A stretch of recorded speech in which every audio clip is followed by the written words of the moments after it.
Bismillahirrahmanirrahim. Assalamualaikum warahmatullahi wabarakatuh. Pada video part 2 ini saya akan menjelaskan tentang bagaimana kita membuat use case diagram pada tools Asta. Tapi sebelumnya kita harus download dulu toolsnya ya. Bisa langsung search di Google aja Asta. Muncul kayak gini, nanti bisa langsung download. Nah, setelah masuk ke website utamanya ini, sebenarnya gini, kalau misalkan secara kita pengen yang bagusnya sebenarnya langsung yang Asta profesional, tapi karena ini berbayar, jadi kita bakal pakai Asta UML dulu. Karena untuk diagram, kelas diagram, sequence diagram kayak gitu masih bisa pakai Asta UML. Dan salah satu cara kita bisa dapetin Asta UML ini karena kita punya student yang ini ya, yang email upi.edu, jadi kita bisa pakai email itu untuk nanti pakai license yang untuk akademiknya. Nah, kita bisa masuk dulu ke bagian pricing di sini. Kita pakai akademik. Lalu di sini ada yang untuk student, di sini free. Di sini bisa tinggal nanti kita masukin aja contohnya kalau yang saya ini gini, confirm, apply.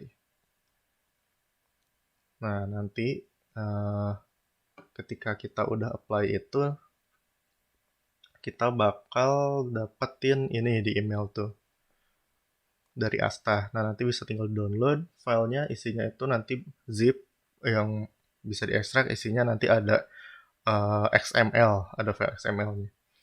Nah, XML itu nanti digunain di mana? Kita bisa gunakan setelah kita download Asta UML-nya. Setelah di-download, bisa tinggal dibuka pakai run as administrator. Terus kita buka misalkan sudah di open ya kayak gini, nanti muncul pop-up seperti oh ini belum ada license-nya, masih trial kayak gitu, nanti oke aja. Lalu klik help di sini, nanti ada license, lalu ada set license key, nanti tinggal diarahkan ke file XML-nya, bukan zip-nya ya, jadi file yang udah diekspornya. Berhubung yang saya udah, jadi saya close aja. Nah, kita kan mau masuk ke ke bikin ini ya, use case diagramnya. Nah, untuk use case diagramnya itu kita bisa bikin misalkan mau ini use case diagram. Nah, kita gedein dulu. Nah, di sini tuh di Asta sendiri masih sebenarnya banyak ya,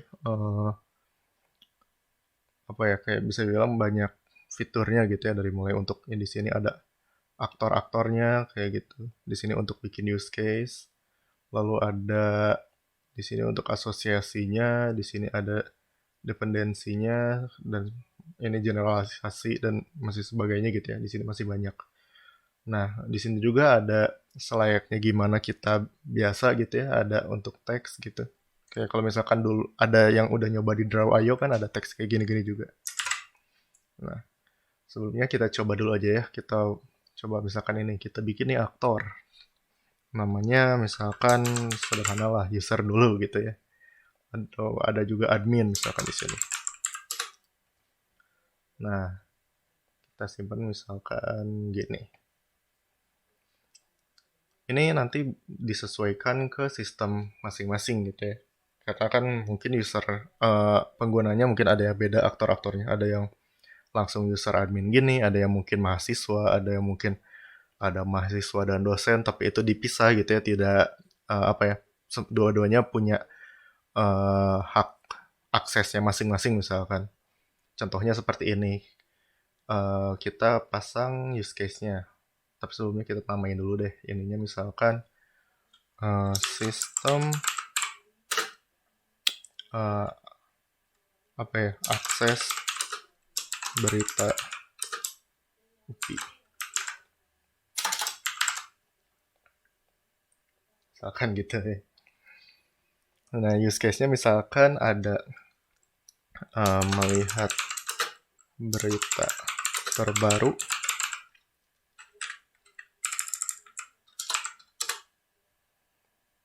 lalu ada lagi misalkan apa ya, mencari Misalkan ya sebutlah misalkan sesuai keyword gitu ya, atau sesuai kata kunci.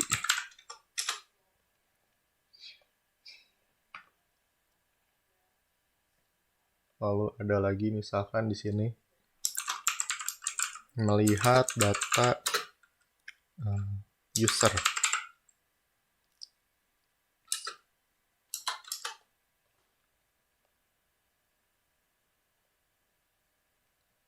Nah, misalkan dari 3 ini aja ya. Kita itu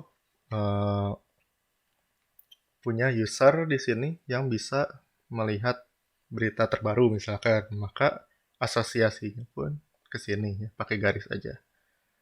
Lalu misalkan user bisa mencari sesuai kata kunci juga. Nah, tapi user misalkan tidak bisa melihat data user, jadi hanya admin saja. Nah, tinggal begini gitu. Nah, misalkan kalau admin itu apa namanya, admin maupun user itu mau eh, menggunakan semua fungsionalitas ini tuh harus login dulu. Nah, berarti kita harus bikin juga ini login, use case untuk login. Kita anggap page loginnya sama gitu ya. Nanti yang misahin mana admin, mana user, sistem gitu ya. Sesuai dari misalkan username dan passwordnya gitu. Nah, berhubung mereka ini nggak bisa akses semua fungsionalitas ini tanpa login, berarti kita harus pakai dependensinya itu include. Maka kita bisa tinggal pasang di sini. Nah, di sini. Bisa lewat sini, bisa lewat sini. Ada di sini ada extendnya, bisa di ini bisa di hover gini. Ada extend, ada include, ada generalization gitu-gitu. Untuk extend untuk apa namanya? Untuk include kayak gini. Bisa langsung lihat kayak gini atau bisa dari ujung kalau misalkan dari panah ya bisa dari ujung use case-nya kayak gini, ada i gini bisa dipilih masing-masing. Di sini juga ada misalkan mau one to many, many to many kayak gitu bisa di sini juga. Kita contohin aja misalkan ini. Nah, misalkan include ya misalkan kayak gitu. Ya, kira-kira kayak gini sih. Kalau misalkan kita bicara tentang bikin use case secara sederhananya kayak gini aja. Jadi nanti bisa tinggal disesuaikan dengan ini masing-masing lah, dengan kasus masing-masing begitu. Nanti juga bisa misalkan butuh extend, butuh generalisasi dan lain-lainnya. Nah, ini juga bisa salah satunya kalau misalkan kita bilang mau generalisasi gitu, bisa seperti ini. Misalkan ada dua lah kita sebut begini. Atau misalkan ya boleh dua. Misalkan ini apa ya? Misalkan mengapprove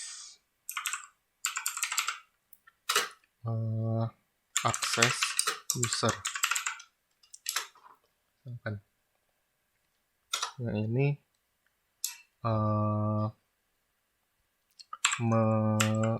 report misalkan user, atau bukan report ya, apa ya, ban akun user misalkan. Nah, di sini kan ada melihat data user, tadi ada ban akun user, ada mengapprove akses user. Nah, ini pun sebenarnya bisa tinggal di, misalkan ini hapus dulu. Ini tuh bisa kita generalisasi. Sorry, kayak gini. Oops. Ini kita hapus dulu. Nah, jadi misalkan ada ban akun user, ada melihat akun data user, ada mengapprove akses user di sini. Kita jadikan satu use case namanya misalkan mengelola akun user. Nah, nanti ini bisa kayak gini. Gini. Nah, ininya pakai generalisasi.